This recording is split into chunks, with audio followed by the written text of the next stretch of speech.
పద్మశాలి సామాజిక వర్గానికి కళ్యాణ మండపం నిర్మాణం నిమిత్తం పేపర్ బిల్ ఎదురుగా R&B వర్క్ షాప్ సమీపంలో 3 కోట్ల విలువ చేసి 728 గజాల స్థలాన్ని అందించడం పట్ల పద్మశాలి సేవా సంస్థ నాయకులు హర్షం వ్యక్తం చేశారు. ఆయనను గెలిపించి రుణం తీర్చుకుంటామని పేర్కొన్నారు.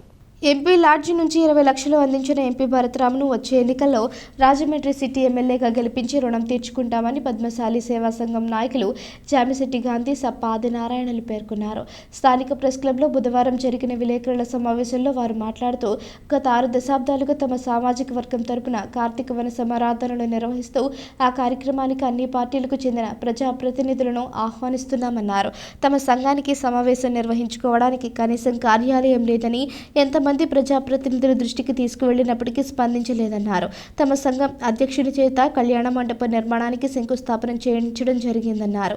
తమ కోరికను మన్నించి స్థలాన్ని కేటాయించిన భరతరామ్ను వచ్చే ఎన్నికల్లో గెలిపించడం ద్వారా ఆయన రుణాన్ని తీర్చుకుంటామన్నారు. ఈ మంది కన్నారావు, నందం కుమార్ రాజా, నందం స్వామి, నామాల వెంకటరమణ, జాగు సత్యనారాయణ, వానపల్లి వెంకటేశ్వరరావు, జి సత్యనారాయణ, మీసాల వీరబాబు తదితరులు పాల్గొన్నారు.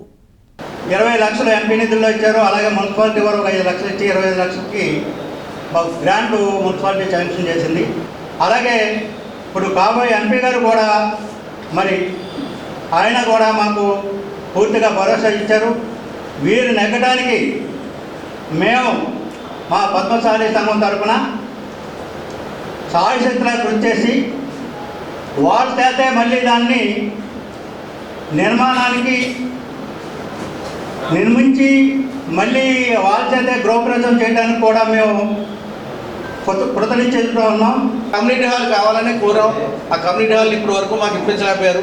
మొన్న ఏదైతే నవంబర్లో జరిగిన కార్తీక వన సమారాధనకు డాక్టర్ గూడూరు శ్రీనివాస్ గారు, అలాగే మార్గాన్ భరతరామ్ గారు, అలాగే రౌత్ సూర్యప్రకాష్ గారు ఈ యొక్క కార్యక్రమానికి ఇచ్చేసి మీకు హామీ ఇస్తున్నాం, 500 గజాలు తక్కువ కాకుండా పైనే వచ్చేలాగా నేను సైట్ ఇస్తాను అని చెప్పి ఏదైతే హామీ ఇచ్చారో ఆ హామీని 100% నిలబెట్టుకున్నారు. ఆయన ఏదైతే R&B సైట్ ఉందో పేపర్ మిల్ ఆపోజిట్ 15 సెంట్లు 726 గజాలు సైట్ని శాంక్షన్ చేయడం అయింది. ఆ సైట్ని శంకుస్థాపన కూడా అక్కడ గ్రాండ్గా చేసాం. ఆ శంకుస్థాపన కూడా గూడూరు శ్రీనివాస్ గారు, రౌత్ సూర్యప్రకాష్ గారు, భర్త గారు మార్గాన్ భర్త గారు కూడా రావడం జరిగింది. చాలా సంతోషిస్తున్నాం. అదేవిధంగా 25 lakhs ఎంపీ నిధుల నుంచి అప్పుడు శాంక్షన్ చేస్తూ కలెక్టర్ గారికి సభాముఖంగా ఆ రోజున అందరం కూడా చాలా సంతోషం వ్యక్తం చేశాం.